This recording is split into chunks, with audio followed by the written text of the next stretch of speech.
সুপ্রিয় শিক্ষার্থীবৃন্দ, আশা করি তোমরা সবাই ভালো আছো। এই ভিডিওটা তৈরি করছি নবম শ্রেণীর শিক্ষার্থীদের জন্য। 2024 সালে নবম শ্রেণীর ইংরেজি বইয়ের পঞ্চম অধ্যায়ের 64 থেকে 69 পৃষ্ঠার সমাধান নিয়ে আজকে আলোচনা করব। Class 9 English chapter 5 expressing a solution to A problem, activity 5.3.1, page 64, 65, 66। মূলত এই তিনটা পৃষ্ঠা নিয়ে আজকে আমাদের আলোচনা। আমাদের এই অ্যাক্টিভিটির 3টা পর্ব লাগবে। আজকে হচ্ছে তার প্রথম পর্ব দেখবো আমরা, ঠিক আছে? Activity 5.3.1. Read the following note in the box on the writing techniques for problem solving text and share your understanding in pairs or groups. Later, share it with the whole class. নিচের বক্সে দেওয়া the writing techniques for problem solution শীর্ষক যে টেক্সটটি আছে সেটা পড়তে বলা হয়েছে এবং জোড়ায় বা দলে তুমি কি বুঝেছো তা শেয়ার করো, পরে শ্রেণীতেও তা শেয়ার করো। তো আসলে আমরা নোটটা বা টেক্সটটা দেখি। The writing techniques for problem solution text, সমস্যা সমাধান পাঠ লেখার কৌশল। Problem solution text is a popular form of writing. Problem solution text লেখার একটি জনপ্রিয় ধরন। হেয়ার, এখানে writers first describe or discuss a problem, convince the reader to care about it and finally suggest solutions. এখানে লেখকরা প্রথমে একটি সমস্যার কথা বলেন বা এটা নিয়ে আলোচনা করেন এবং পাঠককে এ ব্যাপারে মনোযোগী হতে তারা উদ্বুদ্ধ করেন এবং সবশেষে তারা এর সমাধান দেন। A good problem solution text suggests one or some well explained solutions to solve the problem. একটি ভালো সমস্যা সমাধান পাঠ সমস্যা সমাধানের জন্য এক বা একাধিক ভালোভাবে ব্যাখ্যা করার জন্য সমাধানের পরামর্শ দেয়। In this type of writing, এই ধরনের লেখায় the focus is equally on both the problem and the solution, সমস্যা এবং সমাধান উভয়ের উপরই সমানভাবে গুরুত্ব দেওয়া হয়ে থাকে। Now look at the following structure that will help you to write a well constructed problem solution text.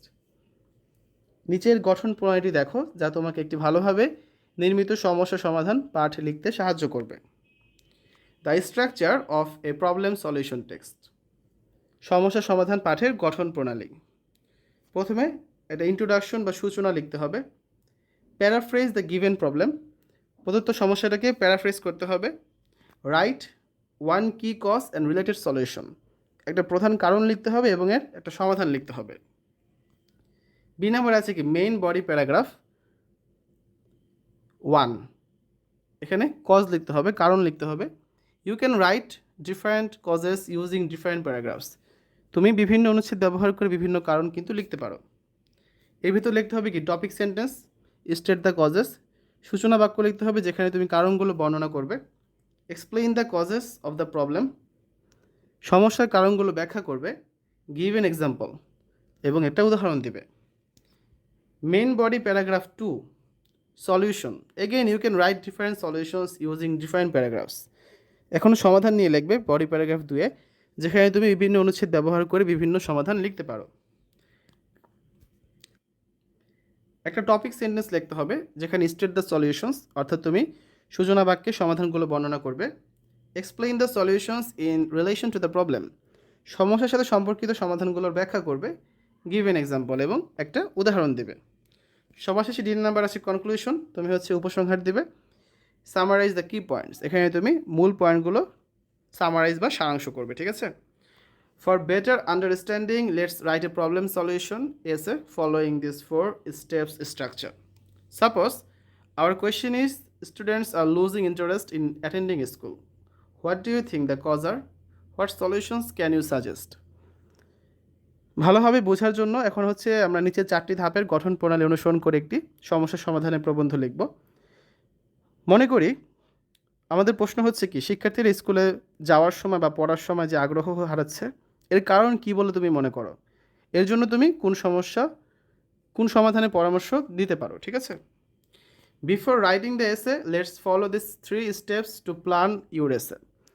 তো প্রবন্ধ লেখাটি শুরু করার পূর্বে প্রবন্ধ লেখার পরিকল্পনা করার জন্য এই 3টি ধাপ আমরা অনুসরণ করব।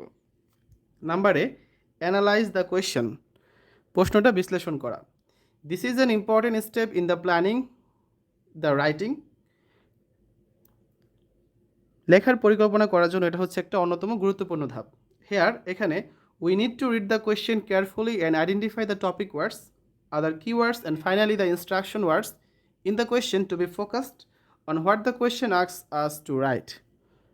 এখানে প্রশ্নটি আমাদের যা লিখতে বলে তা লেখার জন্য প্রশ্নটি খুবই মনোযোগ সহকারে পড়তে হবে এবং যে মূল শব্দ এছাড়া অন্যান্য প্রধান শব্দ এবং সবশেষে প্রশ্নে যে নির্দেশনামূলক শব্দগুলো আছে সেগুলো আমাদের চিহ্নিত করতে হবে।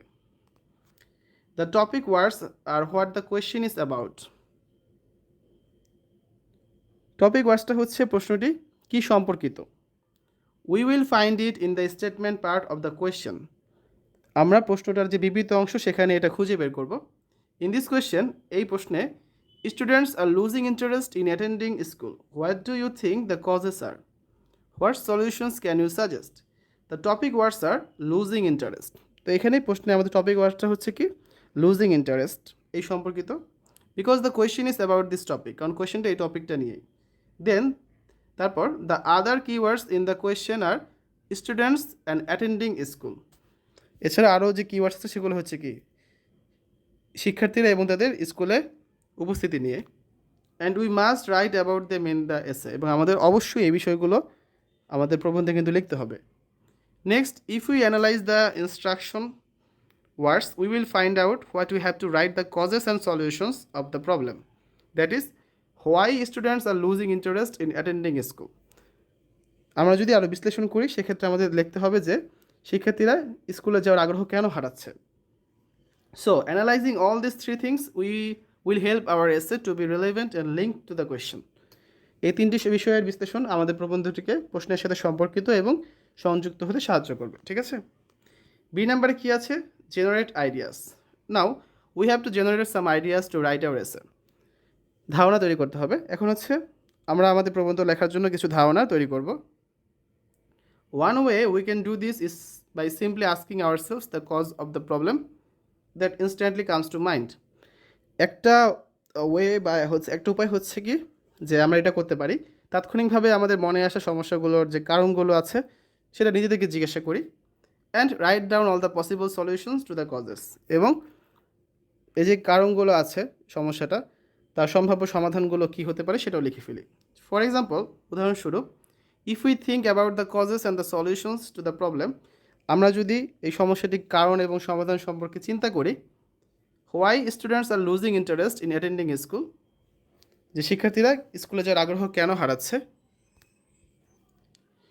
দে মে বি, এগুলো হতে পারে যেমন কি আমাদের মাথায় আসতে পারে, causes of losing interest, lowest teacher student ratio, নিম্নতম শিক্ষক ছাত্র যে অনুপাত, increasing students participation in the classroom activities by using pair or group works. তো এর সমাধান কী হতে পারে? যে জোড়ায় বা দলীয়ভাবে শ্রেণীকক্ষের কার্যক্রমে শিক্ষার্থীদের অংশগ্রহণ বৃদ্ধি করা। আরেকটা কারণ কি? লং আওয়ার ক্লাসেস, দীর্ঘ সময় যে ক্লাস হয়। তো সলিউশন কী হতে পারে? Arranging co-curricular activities like games, drawing, recitation etcetera, যে খেলাধুলা, অঙ্কন, কবিতা আবৃত্তি ইত্যাদির মতো যে সহ পাঠ্যক্রম যেগুলো আছে সেগুলো কার্যক্রমের ব্যবস্থা করা। আরেকটা কারণ কী হতে পারে? ফিয়ার অফ ফেলিওর, ব্যর্থতার যে ভয় সেটা। এর সলিউশন কী হতে পারে? Motivating students to accept failure in a positive way, ব্যর্থতাকে ইতিবাচকভাবে গ্রহণ করার জন্য শিক্ষার্থীদের অনুপ্রাণিত করা। ঠিক আছে, we are almost ready to start writing our problem solution essay, but first we have one more task to do, and that is, আমরা হচ্ছে আমাদের সমস্যা সমাধানে প্রবন্ধ যেটা সেটা লেখা শুরু করার জন্য প্রায় তৈরি আছি, কিন্তু প্রথমে আমাদেরকে আরও একটা বিষয় কাজ করতে হবে, এবং তা হচ্ছে নাম্বার সি, আইডেন্টিফাই ভোকাবুলারি। আমাদের হচ্ছে শব্দ ভাণ্ডার চিহ্নিত করতে হবে। Now let's quickly jot down some vocabulary that comes to our mind, as we have already found the causes and their solutions we will write about. চলো আমরা দ্রুত কিছু শব্দ লিখে ফেলি যেগুলো আমাদের মনে আসে, কারণ আমরা যে বিষয় সম্বন্ধে লিখব তার কারণ এবং সমাধান কিন্তু আমরা ইতিমধ্যেই খুঁজে পেয়েছি। This strategy will save us from having to stop and think of the appropriate language while we write. এই কৌশলটি আমাদেরকে থেমে যাওয়া থেকে এবং লেখার সময় উপযুক্ত ভাষা নিয়ে চিন্তাভাবনা থেকে বাঁচাবে। ফর এক্সাম্পল, উদাহরণস্বরূপ, for this particular problem solving এসে সাম ভোকাবুলারিজ আর, এই নির্দিষ্ট সমস্যা সমাধানকারী প্রবন্ধের জন্য কিছু শব্দ ভাণ্ডার হচ্ছে কি, যেমন ল্যাক অফ মোটিভেশন মানে অনুপ্রেরণার অভাব, আনসাকসেসফুল অসফল, অ্যাট্রাকটিভ অ্যাক্টিভিটিস আকর্ষণীয় কর্মকাণ্ড, পার্টিসিপেশন অংশগ্রহণ, অ্যাটেনশন মনোযোগ দেওয়া, ঠিক আছে। তো আমরা হচ্ছে 64, 65, 66 পেজ, এই তিনটা পেজ দেখলাম। Now it's time to write the first paragraph which is the introduction of the essay. এখান থেকে হচ্ছে আমরা পার্ট 2 এ আলোচনা করব, যেটা তোমরা পরে পর্বে দেখতে পাবে, ঠিক আছে।